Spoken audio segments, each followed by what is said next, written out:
성도 여러분 안녕하십니까? 행복한 안식일 오신 여러분들을 진심으로 환영합니다.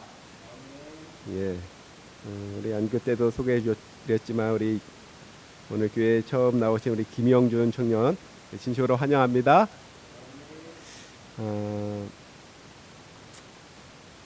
우리 2024년도 오늘 11월 첫 안식일입니다.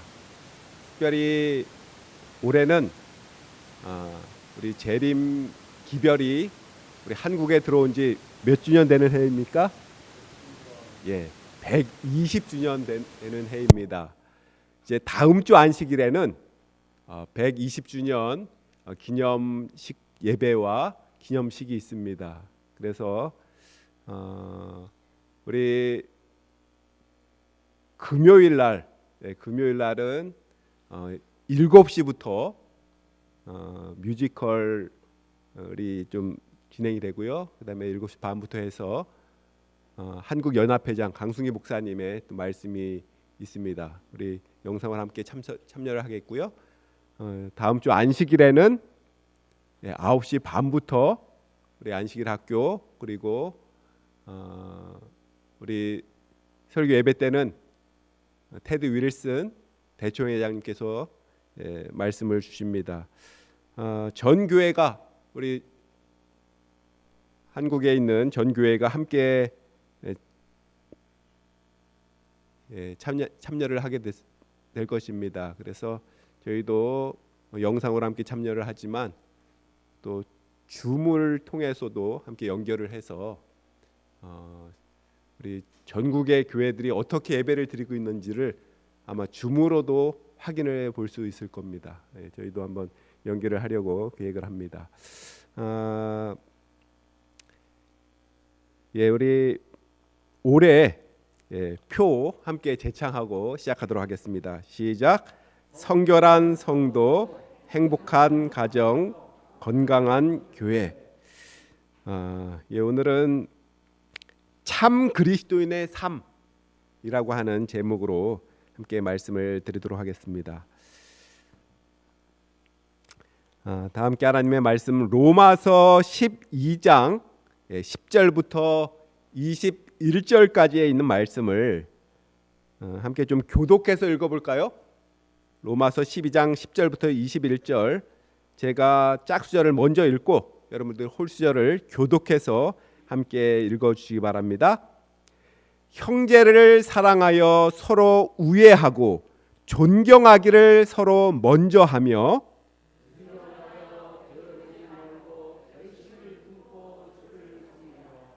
소망 중에 즐거워하며 환난 중에 참으며 기도에 항상 힘쓰며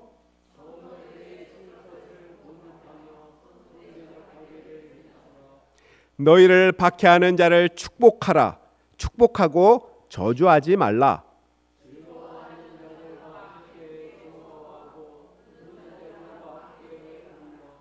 서로 마음을 같이 하며 높은 데 마음을 두지 말고 도리어 낮은 데 처하며 스스로 지혜 있는 채 하지 말라.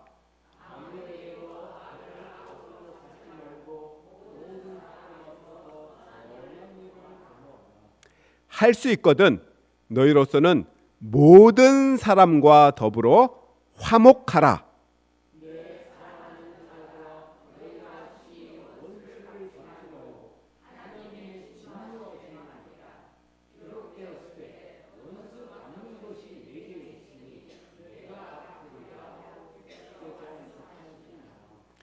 내 원수가 줄이거든 먹이고 목마르거든 마시게 하라. 그리함으로 내가 숯불을 그 머리에 쌓아 놓으리라.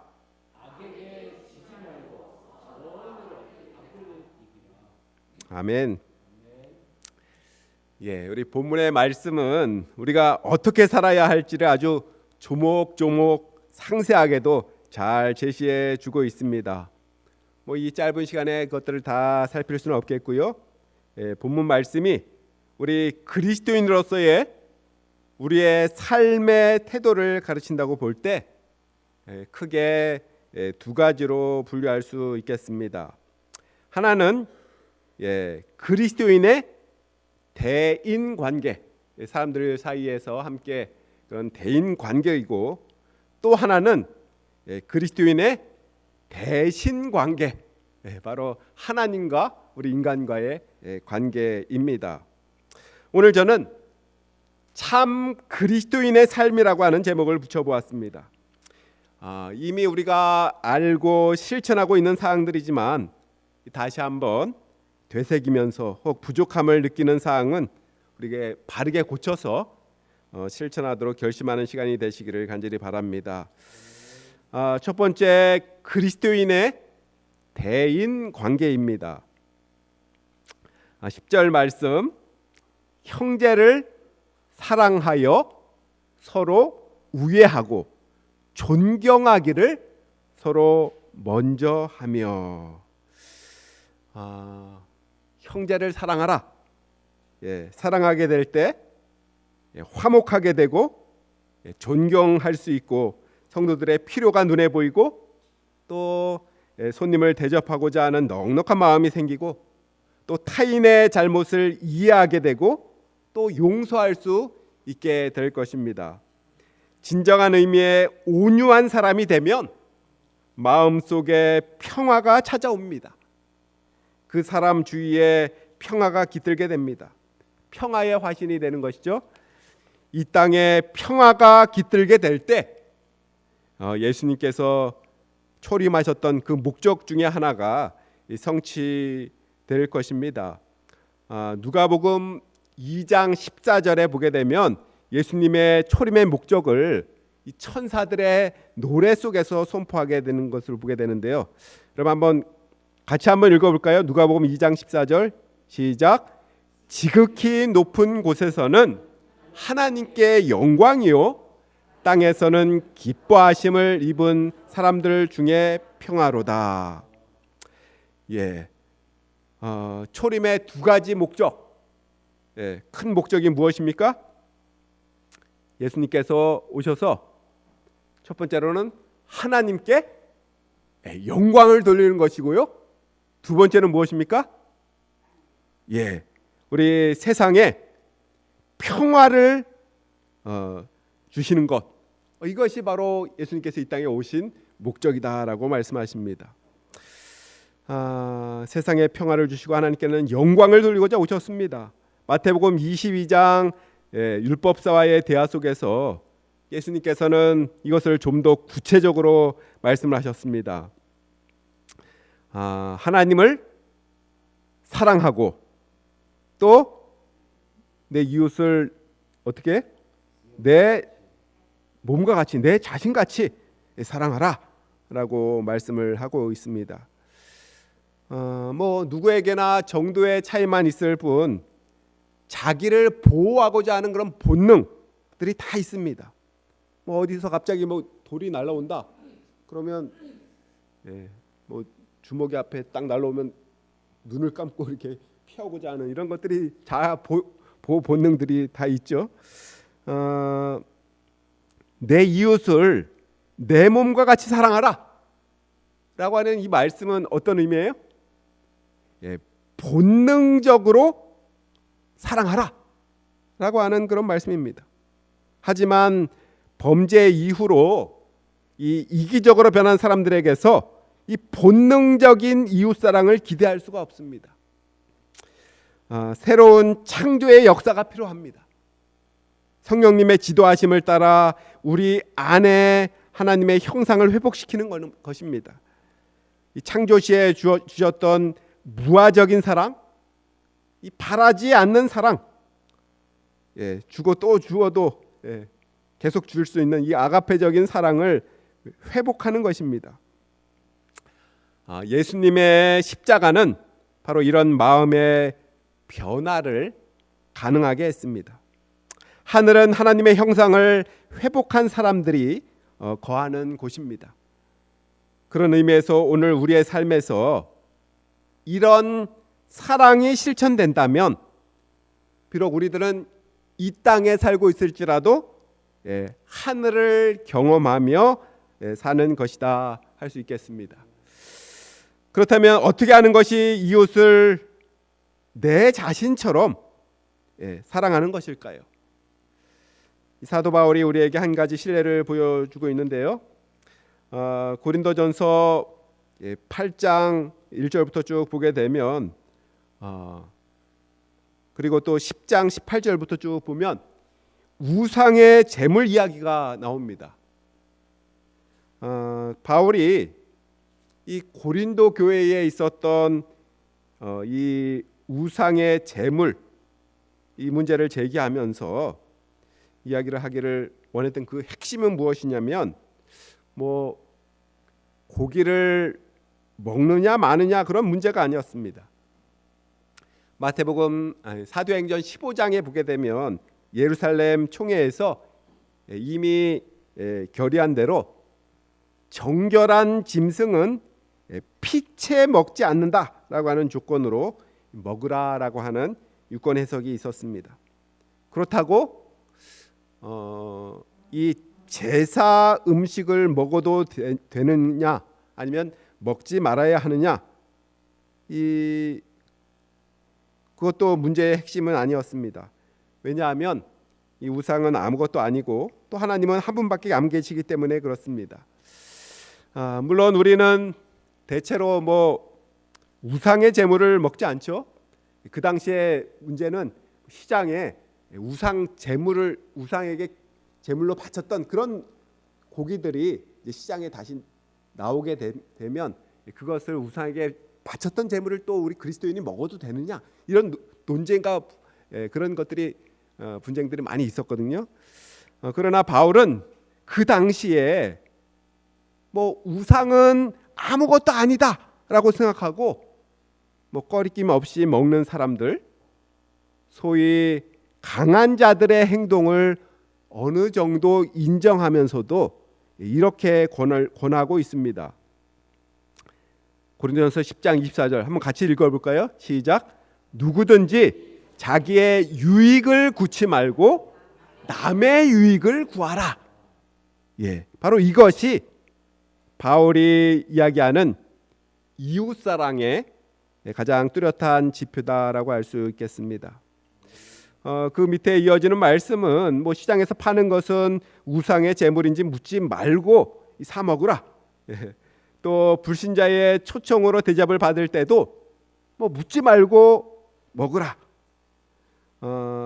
그러나 누군가가 이것은 우상의 제물로 만든 요리다라고 말을 하게 되면 그 말한 사람의 양심을 위해서 먹지 말라. 남의 양심 때문에 내 자유가 구속됨을 감수하라라고 하는 권면입니다. 고린도전서 8장 9절에 보면 그런즉 너희 자유함이 약한 자들에게 거치는 것이 되지 않도록 조심하라 라고 말씀을 하고 있습니다. 우리가 나는 뭐 믿음이 있기 때문에 이런 거 아무것도 아니야 하고서 자유롭게 하는 그런 자유함이 믿음이 약한 자들에게 시험이 되는 거치는 것이 되지 않도록 조심하라 라고 말씀을 하고 있고요. 12절에는 이같이 너희가 형제에게 죄를 지어 그 약한 양심을 상하게 하는 것 그것이 곧 그리스도에게 죄를 짓는 것이니라 라고 말씀을 하고 있습니다. 그래서 바울은 이런 결심을 하게 됩니다. 고린도서 8장 13절 그러므로 만일 식물이 내 형제로 실족해 하면 나는 영원히 고기를 먹지 아니하여 내 형제를 실족치 않게 하리라 라고 결심을 합니다. 이웃을 내 몸처럼 사랑하는 사람은 이렇게 바울처럼 이웃의 자유를 위해서 내 자유를 희생할 줄 아는 사람입니다. 바로 이런 삶이 참 그리스도인의 삶이다라고 할 수 있겠습니다. 미국의 어느 동네에 그 유대인의 좌파 상점이 나란히 있었습니다. 하나님을 섬기는 아주 경건한 유대 교도들입니다. 이제 저녁이 되어서 결산을 할 때가 되면 그날 손님이 많아서 수입이 많으면 아주 조용히 셔터를 내리고 불도 일찍 소등을 합니다. 그러나 손님이 없어서 수입이 적을 때는 이 밤이 늦도록 불을 밝힙니다. 그 이유인즉 내가 수입이 많으면 옆 가게는 손님이 적을 것이니 어찌 나 혼자 기뻐할 수 있으며 또 내가 수입이 적으면 이 상대방이 수입이 많을 것이니 내가 수입이 적다고 의기소침해 있다 그러면 옆 가게가 미안해할 테니 티를 내지 말자라고 하는 것입니다. 뭐 가뜩이나 복잡하고 신경 쓸 일이 많은 세상에 머리가 아프고 복잡합니까? 어차피 사람들은 남을 의식하며 살아가게 되어 있습니다. 문제는 어떻게 의식하느냐라고 하는 것입니다. 보는 관점이 어떠하냐라고 하는 것입니다. 어떤 사람은 다른 사람들보다 내가 더 뛰어나기 위해서 남을 의식합니다. 시각의 초점이 바로 자신인 사람입니다. 요즘은 뭐 남자가 도리어 부인의 덕을 보는 시대이지만 얼마 전까지만 해도 여자들이 시집을 가면 남편에 따라서 그 사회적인 지위가 결정된다고 생각을 했었죠. 어떤 여자가 부잣집으로 시집을 가서 돈을 물 쓰듯 쓸 수 있게 되었습니다. 호화찬란한 귀금속 장신구에 이 최고급 승용차를 타고서 사모님 하며 굽신대는 기사가 그녀를 모시고 다닙니다. 학창 시절에 공부를 못한다고 무시하던 친구들에게 전화를 합니다. 어디서 만나자. 그날 밤 이 여자를 만난 친구는 몇 가지 증세가 나타납니다. 소화불량에다가 불면증에다가 신경쇠약증을 겪게 됩니다. 그렇게 자상하던 남편이 정말 무능력하기 그지없어 보이고 있는 바가지 다 깨지게 긁습니다. 물론 그 친구와는 뭐 비슷하게라도 흉내낼 수 없다라고 생각이 되면 이 전화 연락을 끊어버립니다. 그리고는 간신히 평정을 찾은 후에 스스로 자유하기를 뭐라고 합니까? 그렇게 사치를 하니 이 나라가 이 모양이지 정말 쌓아놓은 것 무덤까지 가지고 갈 것인가? 여러분 어디 문제가 해결된 것 같습니까?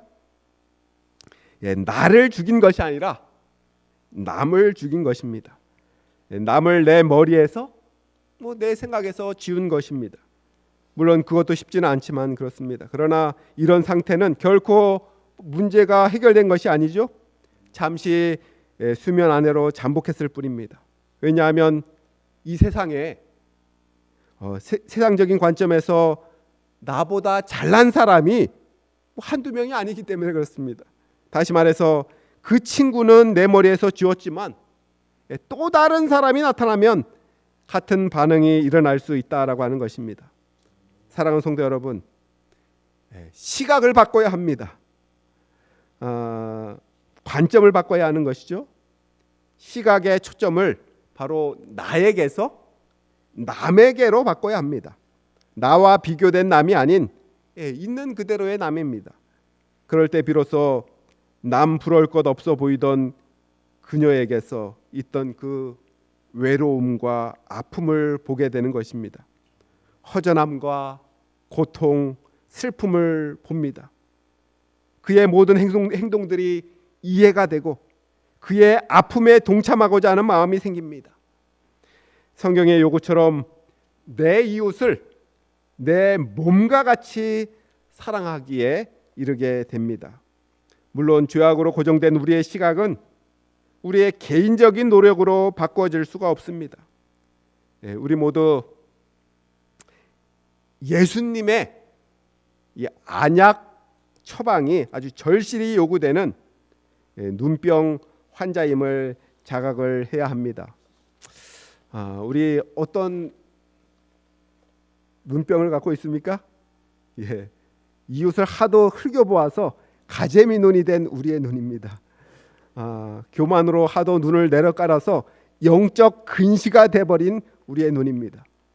허무맹랑한 이기적인 꿈만 꾸다가 영적 원시가 되어버린 우리의 눈입니다. 하늘과 세상을 함께 보려다가 영적 난시가 돼버린 우리의 눈, 이런 것들을 우리가 고쳐야 되겠죠. 사랑하는 성도 여러분, 바로 예수님께서 주시는 이 안약 처방을 받고 깨끗한 고침을 받아야 하겠습니다.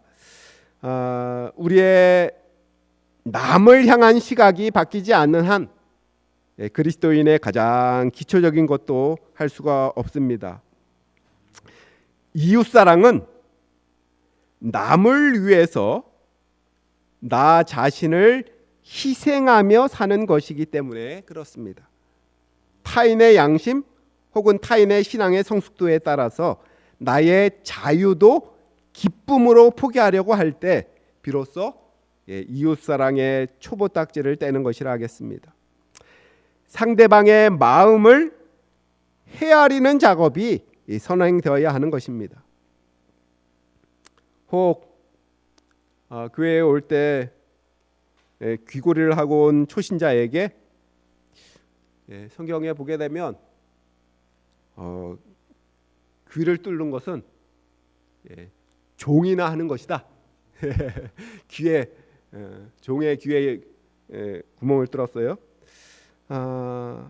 이렇게 이야기한다거나 혹 반지를 낀 사람에게 사치를 금하라고 이야기를 한다거나 성소에서 하체를 많이 드러내는 것은 경망된 일이니 이 종아리 아래 내려오는 옷을 입으라. 나름대로 이 성전에 올 때 아름답게 하려고 했던 그의 마음을 완전히 무시하는 이런 말은 물론 다 옳은 말씀입니다. 옳은 이야기라 하더라도 상처만 깊이 남기고 말 것입니다. 아다르고 어다른 것입니다. 어떤 경우에 이런 요구는 아주 어린 아이에게 차량을 운전해라, 혹 교회 시물을 봐라, 설교를 하라라고 하는 것과 같은 버거운 요구일 수도 있는 것입니다. 나의 말과 나의 행동이 다른 사람에 의해 좌우될 때 비로소 우리는 이웃을 내 몸처럼 사랑하라는 주님의 말씀을 이루게 되는 것이고 드디어 이 땅에 평화가 찾아오게 될 것입니다. 교회 안에 불화도 나의 관점에서 상대방에게 요구하는 사람들 때문에 생기는 것을 보게 됩니다. 로마서 12장 18절에 보게 되면 같이 한번 읽어볼까요? 시작. 할 수 있거든 너희로서는 모든 사람으로 더불어 평화하라. 예수님께서는 아직 자기의 때가 이르지 않았지만 제자들과 특별히 모친의 어머니의 절대적인 믿음에 실망시키지 않기 위해서 이 가나의 혼인잔치에서 첫 번째 이적을 베푸셨습니다. 시대의 소망에 보게 되면 마리아는 예수님이 메시아이심을 드러내기를 원하였지만 비록 마리아가 그리스도의 사명에 대한 바른 개념을 가지고 있지 않았지만 그녀는 예수를 전적으로 신뢰하였다. 예수께서 이 믿음에 응답하셨다. 첫 이적을 행하신 것은 마리아의 믿음을 높이고 제자들의 믿음을 굳게 하시기 위함이었다. 또한 야이로의 딸을 살리신 후에 예수님께서 뭐라고 말씀하십니까? 그에게 먹을 것을 주라라고 말씀하시므로 이 죽었던 아이를 살아서 맞이하게 된 정말 얼떨떨한 부모에게 아이의 필요가 무엇인지를 생각하게 해 주셨습니다. 제자들은 모인 무리들을 돌려보내려고 했지만 예수님께서는 배가 고파서 돌아가는 길에서 기진할까 봐 5천 명 이상 되는 수많은 무리들을 위해서 떡을 떼셨습니다. 또 바쁜 일과 속에서 쉴 틈 없이 분주한 제자들을 위해서 잠깐 와서 쉬어라 라고 하시면서 특별 휴가 기간을 주시기도 하셨습니다. 사람을 위해서, 사람에 의해서 움직이셨던 예수님께서는 결국 그 사랑하는 사람을 위하여 십자가에 달리사 그들을 구원하셨습니다. 사랑하는 성도 여러분, 우리 교회도 정말 이처럼 사랑이 넘쳐나고 또 평화가 항상 깃드는 아름다운 교회가 되시기를 간절히 소망합니다. 우리 모두 그리스도인으로서, 참된 그리스도인으로서 내 이웃을 내 몸과 같이 사랑하고 정말 대인 관계 속에서 모든 사람으로 더불어 평화를 누리게 되시기를 간절히 바랍니다. 두 번째로는 그리스도인의 대신 관계입니다. 11절에 보게 되면 같이 한번 읽어볼까요? 시작. 부지런하여 게으르지 말고 열심을 품고 주를 섬기라. 부지런한 신앙, 아주 열심 있는 신앙.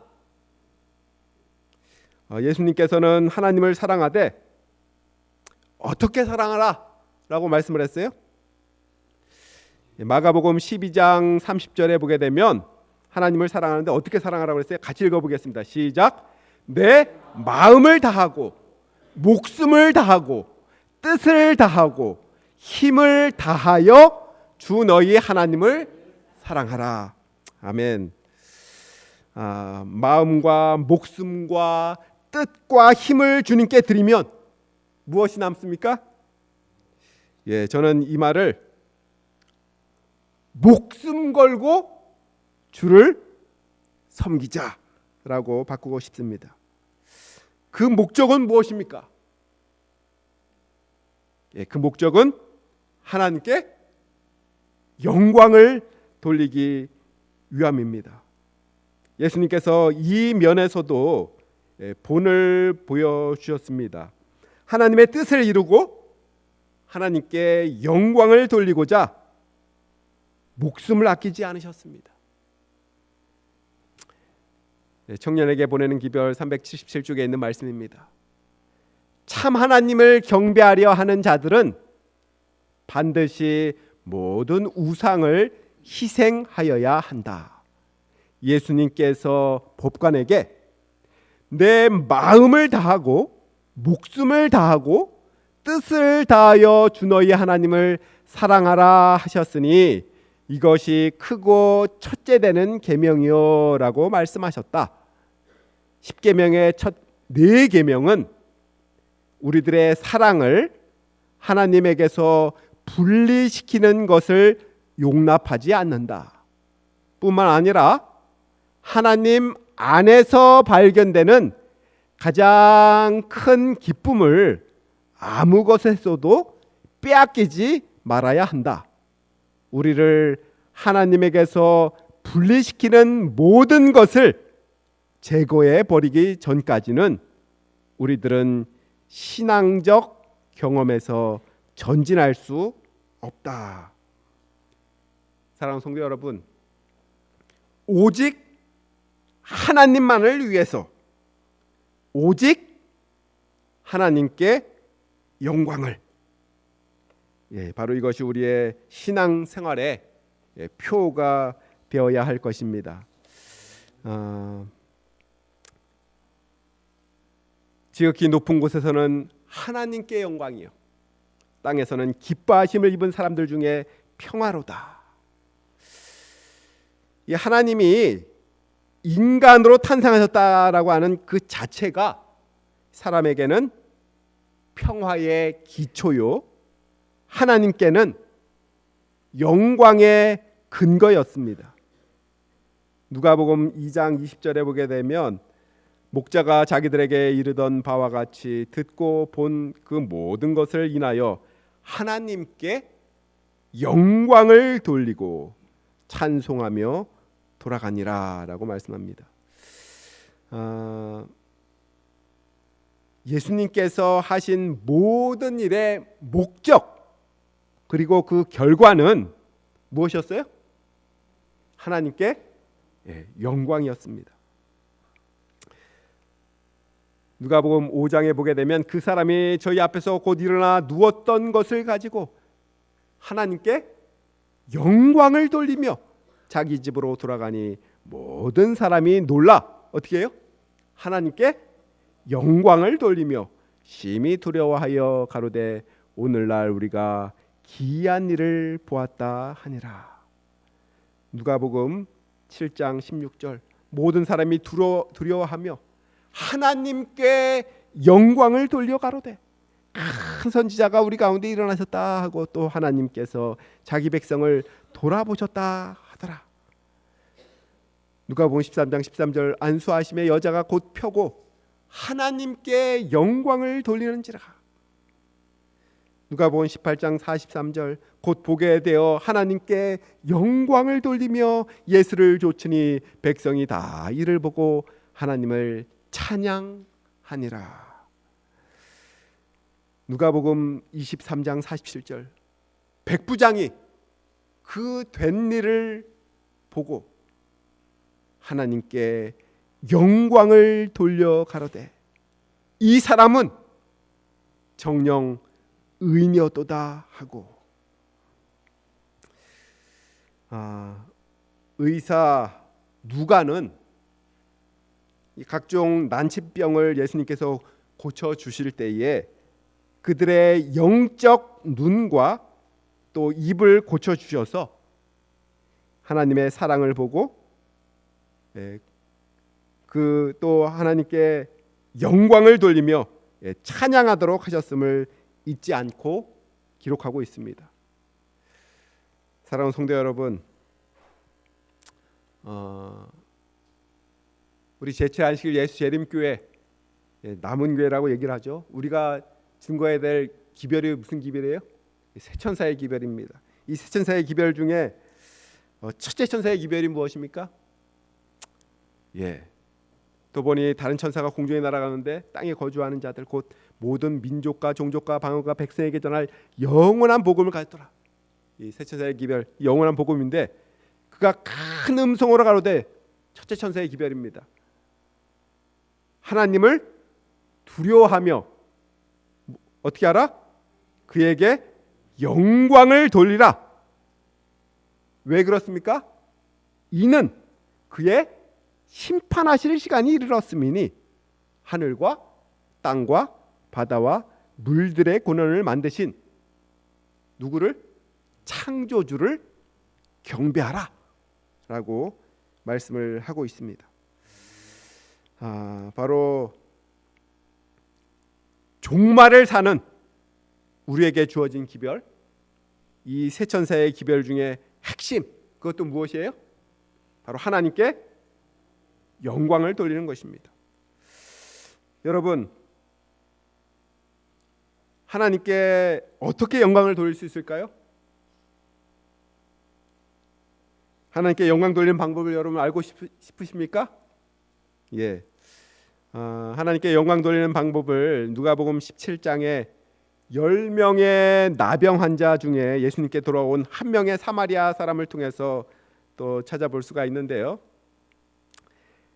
한 마을에 들어가시니 나병 환자 10명이 예수님을 만나 멀리 서서 소리를 높여 이르되 예수 선생님이여 우리를 불쌍히 여기소서 하거늘 보시고 이르시되 가서 제사장들에게 너희 몸을 보이라 하셨더니 그들이 가다가 깨끗함을 받은지라. 그 중에 한 사람이 자기가 나은 것을 보고 큰 소리로 어떻게 해요? 하나님께 영광을 돌리며 돌아와 예수의 발 아래 엎드려 감사하니 그는 사마리아 사람이라. 예수께서 대답하여 이르시되 10사람이 다 깨끗함을 받지 아니하였느냐? 그 9은 어디 있느냐? 이 이방인 외에는 하나님께 뭘 돌리러 온 사람이 없느냐? 영광을 돌리러 돌아온 자가 없느냐 하시고. 우리의 육신은 회복이 되었지만 영적으로 회복되지 못한 사람들의 이야기도 기록을 하면서 우리는 하나님께 영광을 돌려야 함을 깨닫게 하십니다. 특별히 10명의 나병 환자 중에 이 나은 후에 예수님께 돌아와서 감사한 이 사마리아 사람을 통해서 하나님께 어떻게 영광을 돌릴 수 있는지를 알려주고 있는데요. 이 사마리아 사람이 어떻게 하나님께 영광을 돌렸어요? 예수님의 말씀대로 순종해서 제사장에 가서 몸을 보이라라고 해서 이 제사장에게 가는 도중에 성전으로 뛰어가다가 자기 몸을 보니까 어떻게 됐어요? 깨끗하게 나음을 받은 것을 알고서 그는 어떻게 했습니까? 예수님께 돌아와서 큰 소리로 어떻게 해요? 하나님께 영광을 돌리면서 예수의 발 앞에 엎드려 어떻게 합니까? 감사했습니다. 하나님께 영광 돌리는 방법 중에 아주 가장 쉬운 것 중에 하나는 하나님의 구원하심에 기뻐하면서 하나님께 나와서 어떻게 하는 거예요? 감사하는 것입니다. 어떻게 하는 것이라고요?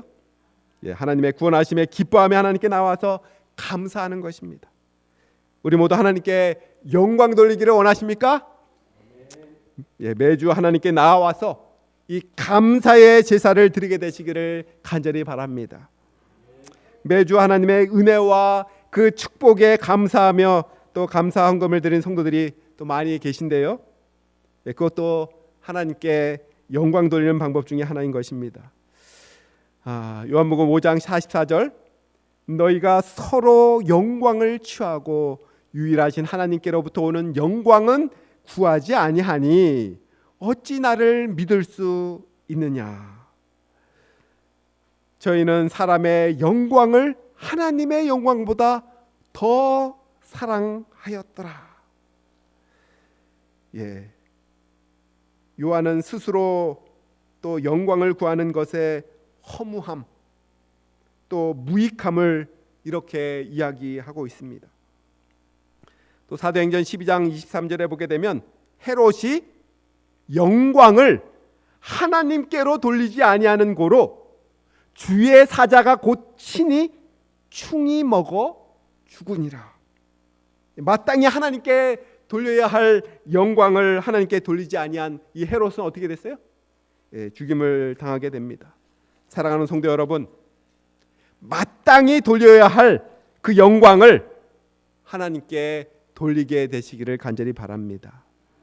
또한 성경은 우리가 하나님께 영광을 돌릴 때 하나님께서도 우리에게 영광을 주신다라는 사실을 가르쳐 주고 있습니다. 만일 하나님이 저로 인하여 영광을 얻으셨으면 하나님도 자기로 인하여 저에게 어떻게 하겠다? 영광을 주시리라 라고 말씀합니다.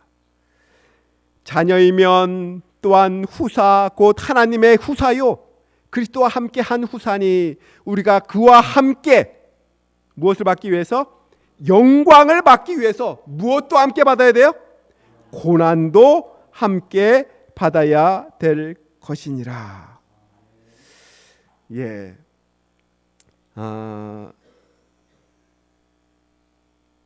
소위 영광화, 영광화라고 하는 구원의 최종 단계는 예수님의 재림 때에 이루어지지만 그 준비는 바로 이 땅에서 이루어져야 하는 것입니다. 다름 아닌 하나님께 영광을 돌리는 것입니다. 하나님께 영광이 된다면 고난도 즐거움으로 받아들일 수 있는 것입니다.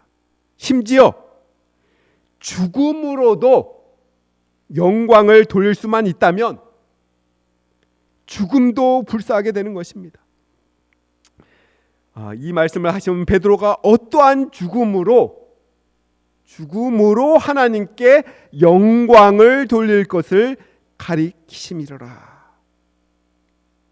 수많은 성경 말씀에 하나님께 영광을 돌리라라고 해서 계속해서 말씀하십니다. 너희 몸은 값으로 산 것이 되었으니 그런즉 너희 몸으로 어떻게 하라? 하나님께 영광을 돌리라. 그런즉 너희가 먹든지 마시든지 무엇을 하든지 다 하나님의 영광을 위해서 하라. 너희 착한 행실을 보고 하늘에 계신 아버지께 어떻게 하라? 영광을 돌리게 하라. 너희가 이방인 중에서 행실을 선하게 가져 너희 선한 일을 보고 공고하시는 날에 하나님께 영광을 돌리게 하려 함이라. 이제 우리 삶의 목표와 방향이 아주 분명해졌습니다. 땅에서는 무엇이요? 평화. 하늘에서는 하늘에는 영광을 돌리는 것입니다. 이웃을 내 몸과 같이 사랑하며 하나님은 목숨을 다 바쳐 하나님을 섬기는 것입니다. 이런 사람에게 하나님께서 당신의 영광을 나누어 주실 것이다 라고 약속해 주십니다. 우리의 모습 속에서 하나님의 영광이 비춰날 때 부인할 수 없는 분명한 증거가 가능해집니다. 계시록 18장 1절 이 일 후에 다른 천사가 하늘에서 내려오는 것을 보니 큰 영광을 가졌는데 그의 영광으로 땅이 환하여지더라. 곧 우리가 감당해야 될 일입니다. 바로 이 천사는 바로 저와 여러분들입니다. 하나님의 능력과 하나님께로부터 오는 영광으로 늦은 비 성령의 역사하심으로 이 땅의 마지막 사업의 대단원의 막이 내려지게 될 것입니다.